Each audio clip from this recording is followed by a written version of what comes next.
divorced, but he's doing his best. Let's go ahead and get him as an endorser.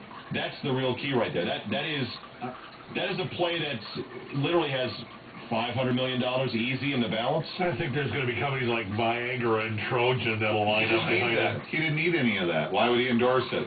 Plus, once you go down that road, you're only one step away from being the guy that's on the Sunday morning couch show, like Ron Meyer. Hey, Ron Meyer here, former AFC Coach of the Year. I got my 10-star lock this week on my recorded message. Here's another thing that... Did you know that's what Ron Meyer is doing now? He's on gambling couch shows on the radio. I really remember that Ron Myers was an NFL coach, to tell you the truth. Was he a Packer assistant for Ron Meyer? Yes, I believe so. To Indianapolis? I believe so. You'd have to look that up. I seem to vaguely remember that. So that's the play. Here's what has to happen. Here's what I think has to happen for Tiger. I floated this out there earlier. Tiger needs something else to happen in the news. So people will just look the other way for a while. Well, that's sort of like a tsunami or something? Yes, exactly.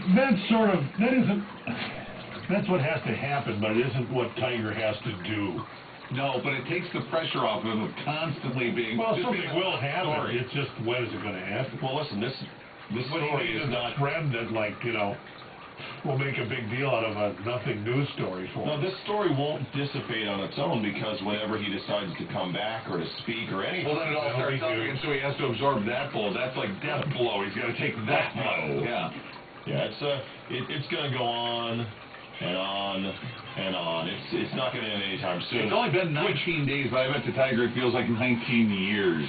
To which I say, look, just, come out on your website and tell your fans, look, I got to take 2 months off. I'm getting divorced. Sorry it's happening. It's just best for everybody. I made a hash of this. But I'll be back and announce a tournament date and say, I'm looking forward to getting back on the course after that, but, I got to deal with this. People will rip him, his image. He'll probably lose a bunch more sponsors. He'll get back to playing golf, play golf for a full year, be properly contrite about your personal failings during the year when you're interviewed and whatnot. And then by this time next year, it'll be so far in the rear view, we'll be on to writing the next chapter of Tiger. Who played Cincinnati this week? Was it Jacksonville? No, Cincinnati went to Minnesota and lost, yeah. Where was the game where the blonde person with the golf club was chasing around the guy in the Tiger? Jacksonville. Was that Jacksonville? It was Jacksonville. So that's what they're doing in Jacksonville games now. By the way, show up anyway. Something to entertain the people there.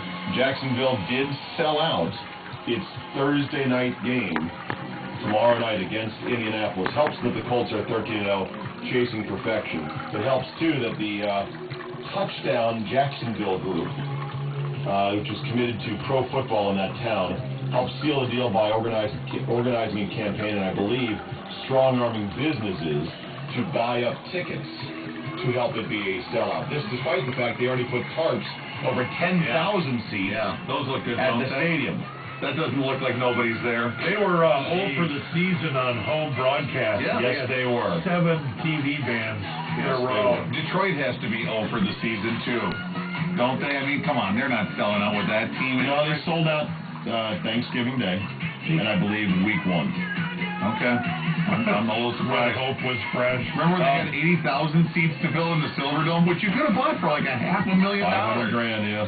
So what's the Curse of Bobby Lane update like this? Still cursing. Still cursing. Was there some kind of still cursing extension clause on that Bobby Lane could enact, but he didn't tell anybody? It's pretty obvious. I guess. All right, boys. To hell with you guys. Oh, by the way, the Big Ten is now considering expanding to... Go to 12. Numbers are meaningless. They tried to get to 12 before, but Notre Dame turned them down. They rejected them. Now they're looking at Syracuse. Who else? Syracuse, Pitt. Yeah. And somebody else. Yeah, there were 3 teams, 3 schools that they were talking with. Who would you prefer? Of those 2 that I can think of, Pitt, I guess. It's more of a... Pitt? More of a...